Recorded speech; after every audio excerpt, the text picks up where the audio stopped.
காலையில எந்திரிச்ச உடனே உங்களுக்கு நெஞ்செரிச்சல் ஒரு ஆசிடிட்டி மாதிரி இருக்கா? அப்ப நீங்க உங்க உணவுல கருப்பு காய்ந்த திராட்சை சேர்த்துக்கணும்.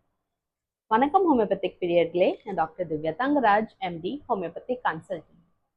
கருப்பு காய்ந்த திராட்சைய நீங்க நைட்டு தண்ணியில ஊற வச்சு அடுத்த நாள் காலையில எம்டி ஸ்டமக்கா சாப்பிடணும். பிகாஸ் இதுல நார் சத்து அதிகமா இருக்கிறதுனால இது நம்ம குடல் ஆரோக்கியத்தை சரிப்படுத்துது. இதுல குளிர்ச்சி தரும் தன்மை இருக்கிறதுனால இது ஆசிட் ரிஃப்ளக்ஸ் மாதிரி அறிகுறிகள் ஏற்படுத்தாது. அண்ட் காலையில நெஞ்செரிச்சல் அண்ட் அசௌகரியம் கம்மி பண்ணுது. இதுல இரும்பு சத்து அண்ட் நிறைய ஆன்டி ஆக்சிடென்ட்ஸ் இருக்கிறதுனால இது நம்ம குடல் ஆரோக்கியத்தை சீர்படுத்த உதவி பண்ணுது.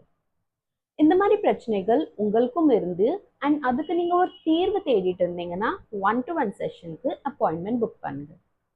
இதுல உங்களுக்கு homeopathic medicines, diet chart and அதுக்கேற்ற யோகா அண்ட் சில ஹோம் ரெமெடிஸ் இதெல்லாம் ஒரு பேக்கேஜ் மாதிரி தரப்படும். அதுக்கு நீங்க 9363285482க்கு வாட்ஸ்அப் பண்ணுங்க. நன்றி, வணக்கம். காலையில எந்திரிச்ச உடனே உங்களுக்கு நெஞ்செரிச்சல் ஒரு ஆசிடிட்டி மாதிரி இருக்கா? அப்ப நீங்க உங்க